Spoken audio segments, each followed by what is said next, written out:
Okay, so welcome to our next session, commercial silicone types and glass glazing with Jeff Makimoto, which is Jeff's our Fenestration Canada commercial technical consultant. So Jeff, take it away. Good afternoon, everyone. So today we have a little closer. I can't hear you. Today we have Jack from Dow on your right, on my left, and we have Jovan on the other side from Tremco. So there'll be panel people that can answer questions as we progress through the slides. So I'm going to do the slides a little differently, where we'll see the slides. I'll talk a little bit about each one. You guys can read what is on there and then ask questions throughout instead of waiting to the end. That way we won't have to go back and forth between the slides and just come up and answer the questions at the microphone there. Okay, so we'll get started now. Working? No. Hang on. I just need to. Okay, go ahead. Come on. There you go. Yeah. Yep. Okay. Okay, so today's topics are going to be on silicone characteristics, such as EPDM versus silicone, different types, standard processes, some quality checking that goes on with some documents. And then we'll get into some glazing of glass, aluminum, some panels, and again, some other standard processes and quality documentation. Okay, so if we start with some of the characteristics. So 1 part silicones, if you're not familiar. Yeah, we're not getting. Do you want me to move the slides for you? Okay. That way you can just focus on getting on the mic. Oh, okay. Like that? Better. I mean, you can take it right out of there if you want. I think easier. Squeeze the right here. Okay. Okay, so yeah, the 1 part silicone will only cure after it leaves the tube or the housing, because it's all based on the air and the atmosphere and humidities in order for it to cure. There's many things that are going to affect your curing. Okay, so and it's not limited to, but humidity and temperature are big ones. They're big factors. Ideal temperature for applying silicone is between 4 Celsius and 32. Working or tooling temperatures for silicones as low as 29, minus 29, and as high as 93 C. So it's a lot different than when you guys use butyls in different areas. Okay, so the next slides will be some silicones. That actually is some cartridges and some sausages, which you're probably familiar with. The other one is, again, some 1 parts, and they are also different types of silicone cartridges and sausages. Down below, if you're in a manufacturing environment where you're doing in-house curtain wall assembly, you're going to be wanting to use 2 parts. So you have a base and a catalyst, and those will actually chemically cure. So as soon as they come together in the mixing chamber of the machine, what will happen is they'll start curing just like you have with your epoxy. Similar idea, and they're very high strength. Okay, so ethylene propylene diene monomer, which is EPDM, is a type of rubber. And also silicones are totally different. So EPDM is frequently black, and such that the visual difference between silicone and EPM have different effects with substrates. EPDM actually will leach into silicone products, where if you use silicone on silicone, you won't get any leaching. Okay, the difference is for a flame test, if you light a piece of EPDM, it will actually flame and a black smoke will appear. When you blow it out, there'll be a white residue. Whereas with silicone, it's a lot tougher to actually ignite it because it doesn't want to burn. The white smoke is much lower in toxicity to the rubbers from the EPDM. The main item of combustion in the silicone is what's called silicone dioxides. Silicone tends to be easier to cut, where EPDM is like really hard because it's such much solid rubber. Okay, so this is the burn test which I talked about. You can see I've highlighted the one silicone. it gives you some examples there. So there's the silicone. So it has a whitish color to it. And on the other side, you see the EPDM. It actually is burning with smoke, and you'll know right away the differences. Okay, so there's a weather and there's structural silicones. So the two most common of them is one's used for a weather seal on the exterior or on back pans and hidden areas, where structural is used to hold specific products to the substrate without falling off. And there's no mechanical fasteners at all that hold it. The one thing you have to remember is never use a weather seal in place of a structural silicone. You have high failure. Okay, silicones have a much higher modulus of elasticity, and structural can achieve higher movements without failure. Silicones used for weather seals are to keep moisture out, as you're aware. Weather seal applications can be, and not limited to, exterior seals, like I had already mentioned, for new and existing buildings, to substrate. Examples such as perimeters around back pans, panels, glass, etc. Structural silicones are to ensure a required strength of adhesion is provided to ensure substrates do not pull away from each other, causing failure based on specifications. Structural silicone applications can be, and not limited to, 2- and 4-sided. Glazing of the panels and the members. Examples are glass and aluminums and other mullions. Okay, so silicone uses, you have 4-sided, where you can see there is no mechanical fasteners on the exterior holding it. Then you've got some vertical weather seals on the next one with capped across the horizontals. And the last one is fully captured, so it's all mechanically held in place. The bottom one just shows how the structural silicone is between the substrate and the glass. And then the weather seal is the one that's between the glass to glass with a backer rod insert in between.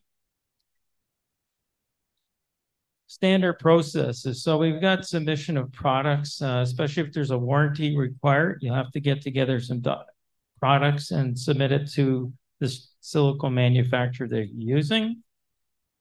Requirements prior to applying silicone: you got to dry the substrate, clean the substrate with isopropanol, and use a lint-free cloth.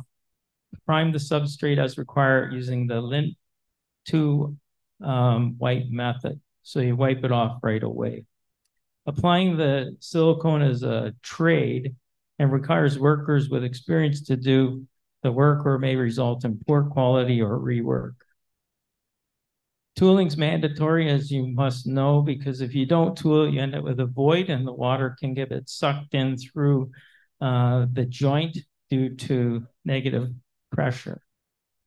Working time of different silicones is very important, as you may know, because you can't tool it maybe, or it might not even be able to work, or it won't adhere to the other product.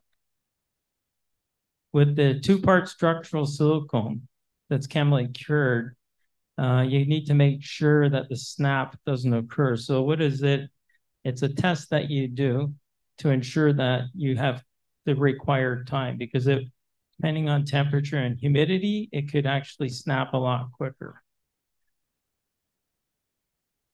So this is just an example of a warranty document that you would complete with the substrates that you're submitting.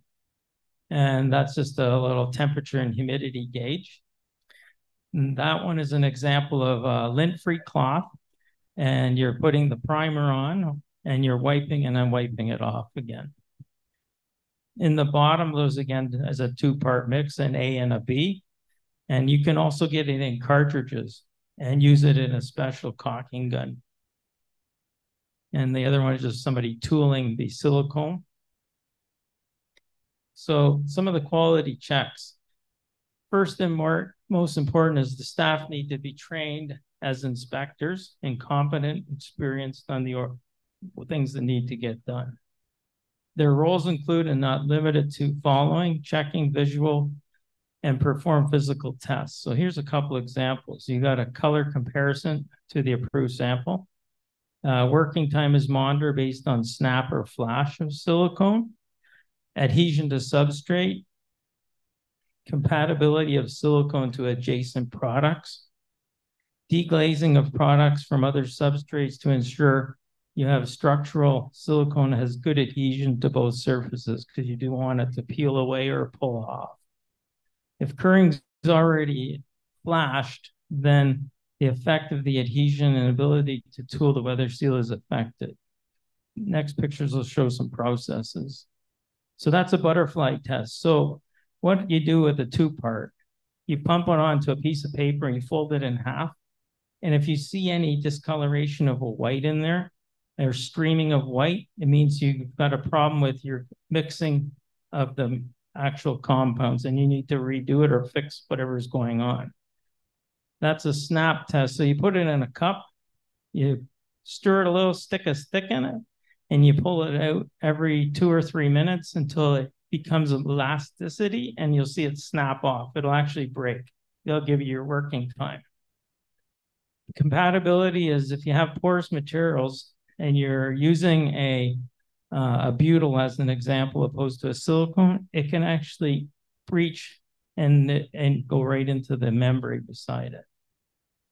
That's an adhesion peel test. It can be performed on the field or it can be performed in a plant. Normally, if it's in the field, the guys will just put it on the side of a vertical mullion or a horizontal tube that they're using and then peel it off the next morning. If it comes away, as you see on the right, that means you have failure. If it comes away on the left, it means you have great adhesion. There you can see a gentleman doing a cutout.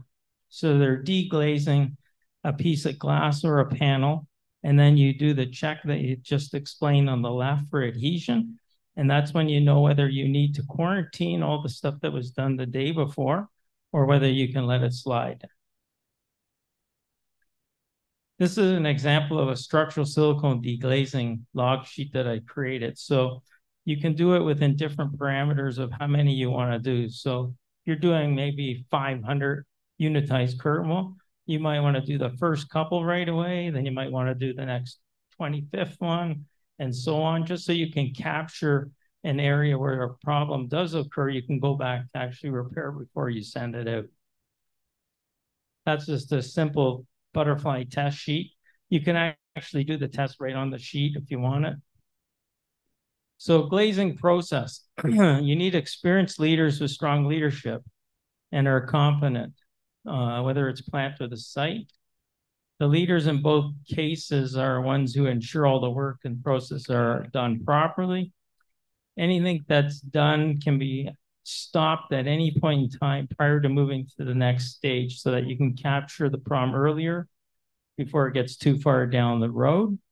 As you know, the field costs are extremely expensive compared to the actual plant. So you want to try and make sure everything that goes to the field is done properly before it ships. The following are glazing processes, such as two-sided, we saw in a previous picture, and the four-sided, and the two-sided cap with structural silicone, or four-sided structural silicone. There's a multitude of products that can be used on the substrates. However, with pressure plate systems, the throat that protrudes from the face of the mullion will dictate the thickness of the material you can use. If it's a four-sided structural silicone, it has more forgiveness with material thickness as long as you meet the structural silicone shear that is required. The following picture will show some other items. So that's actually a four-sided on the left with the Dutchies on it to hold it in place until it cures. Again, they can be using a high bond one part, which is normally what's done in the field. And on the other side, you see a pressure plate that has a little bit of anchor on the bottom, just showing some of the application process there. The last picture, again, you can see where there's a triple glaze unit above and a panel below. And on the left side, you can see a double glaze and a panel below there. Okay, so that picture is the insulated glass or IG and a spandrel. The other one is insulated glass top and bottom. And that one is a panel with pressure plate and a glass on the left side. You guys also have vents that can be put into the units, whether it's in the field or actually on the line. And those are independently made first and put in after the fact. When checking the insulated glass or expander glass, you must ensure some things. Setting chairs are at quarter points. The setting blocks are properly seated on the chairs. Pressure plates and caps have more forgiveness with the glass location for the vertical and horizontal position. Silicones, whether it is 2 or 4-sided, must be checked, and there are equal spacing on either side of the glass, the center of the mullion. For structural silicone, you must ensure glazing products before the silicone skins. Perform tests such as, and not limited to, the butterfly, which we've seen, the snap, color test, adhesion, deglazing, and pressure tests. You need to also ensure all documents are completed, because that's your backup for proving that you have done what you're supposed to do, and it helps provide for the warranty. Okay, next slide shows some more pictures. So you can see a mullion assembly there with the panel and the glass going on, and the setting chairs at the quarter points. And then that one there just shows some applications of pressure plates and some glazing on a mullion. This document I've created, you can use it in the field or in-house. So if you have a plant in-house, you have different stages.